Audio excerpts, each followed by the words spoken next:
আপনি যদি কাজটা করতে দেন, আগে আপনি বলেন যে আপনার আর্টিস্ট বাংলাদেশের ডান্স ডিরেক্টরদের নাচ ধরতে পারবে কিনা। আগে আপনি বলেন যে আপনি 20 লক্ষ টাকা দিয়ে গান করবেন কিনা। একটা সিনেমায় 5টা গান দেওয়ার দরকারটা কি, 2টা গান দেন। একটা সিনেমার একটা আপনি আপনারা যেসব সিনেমা বানান 2 কোটি টাকা বাজেট, 1.5 কোটি টাকা বাজেট, 2.5 কোটি টাকা বাজেট, আপনি 3টা গান করেন 60 লাখ টাকা দিয়ে, কেন করেন না? 5টা গান দিবেন কেন? একটা গান দেন, 30 লাখ টাকা দেন, পুরো ছবিতে একটাই গান থাকুক না কেন, একটা গান অ্যারেঞ্জমেন্ট দেন। আপনি অ্যারেঞ্জমেন্ট দেন না কেন? আমরা ইউটিলাইজ করতে না পারলে আপনি আমাকে বলবেন। আমরা যদি একসাথে 300 জন লোককে মানে কোরিওগ্রাফি করতে না পারি, 500 জন লোককে কোরিওগ্রাফি না করতে না পারে, যদি একসাথে বড় সেট মুভমেন্ট না করতে পারি, আপনারা সেট বানিয়ে দিবেন বড়, সেই সব সেটে যা আছে সব যদি এক্সপোজ না হয়, তখন আপনি আমাকে বলবেন যে মাইকেল হয় নাই কেন, পারো নাই কেন, ঠিক না? আপনি তো আমাকে দেন নাই, না দিয়ে বলতেছেন পারবে না। আপনি কতটুকু কনফিডেন্স রাখেন যে আমরা বাংলাদেশের কোরিওগ্রাফার পারবো না?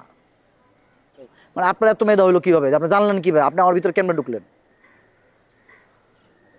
বাংলাদেশের বিগ বাজেটের ছবি বলতে আসলে এখন সাকিব খানের ছবি। হ্যাঁ, সাকিব খানের ছবিগুলোতে হচ্ছে বিদেশি কোরিওগ্রাফাররা সুযোগ পায়, এটা আপনি বাংলাদেশের একজন কোরিওগ্রাফার হিসেবে কিভাবে? আসলে বিদেশি কোরিওগ্রাফার বাংলাদেশি কোরিওগ্রাফার সাবজেক্ট না। ওনারা হলো চিন্তা করতেছে যে ওনাদের হলো মানে অনেক গান দেখে, গান দেখার পরে এই গানটা কে করছে, অমুক করছে, আছে অমুক কেন, এই সে। আমরা যে বাংলাদেশে এই 20 বছর যাবৎ, 22 বছর যাবৎ, 18 বছর যাবৎ চেষ্টা করতেছি কোরিওগ্রাফি করার, এখন আমাদেরকে যদি একটা গান, বড় একটা গান না দিয়ে বলেন, মানে দেন নাই কেন? মানে হাবিবকে দিচ্ছেন না, হাবিব তো অনেক ভালো করছে, ফাটাই দিছে গান, এমন এমন এমন গান করছে যে হাবিব, হ্যাঁ, যা হলো মানে মাইল ফ্লপ, যা ইন্ডিয়ার কোরিওগ্রাফি করতে পারে নাই। তো পারে না কেমনে? সবাই তো পারে, ভালো পারে। হাবিব তো ভালো করছে, রোহানরা ভালো করতেছে। আমার টাইম বাদ দিলাম, আমি পচা কোরিওগ্রাফার, বাজে কোরিওগ্রাফার, আমি কাজ জানি না, বুঝি না মনে করেন, কিন্তু ওরা তো ভালো করতেছে, ওদেরকে দেন না কেন? ইন্ডিয়ান দিতে হবে কেন? ইন্ডিয়ান ডান্স ডিরেক্টর দিচ্ছে, বাংলাদেশি টেকনিশিয়ান অনেক ভালো, ডান্স ডিরেক্টর অনেক ভালো। কীভাবে ভালো?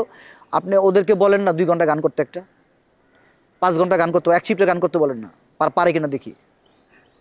আমরা তো করে দিছি, প্রমাণ দিছি, মানে আমরা পারি, জানি বিদে আমরা এটাও পারি, আমরা বড়টাও পারি। আপনি বড়টা দিয়ে দেখেন পারি কিনা। আমরা বড় বড় গান করছি তো, 100 জন ছেলে মেয়ে গান করছি তো, আমারও আয়োজন অনেক গান আছে, আমার বিগ মিউজিক ভিডিও গান আছে। সর্বোচ্চ বাজেটে কত টাকা কাজ করছেন? আমি সর্বোচ্চ 10-15 লাখ টাকার মিউজিক ভিডিও করছি, 12 লাখ টাকার মিউজিক ভিডিও করছি, এফডিসি দিয়ে করছি, আপনারা নিউজ করছেন, দেখছেন।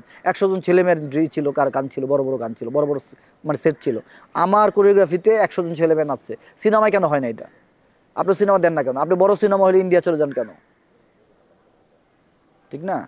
সর্বশেষ দর্শকদের উদ্দেশ্যে যদি বলেন, কারণ তারা এখনো আসলে কাজ করছে।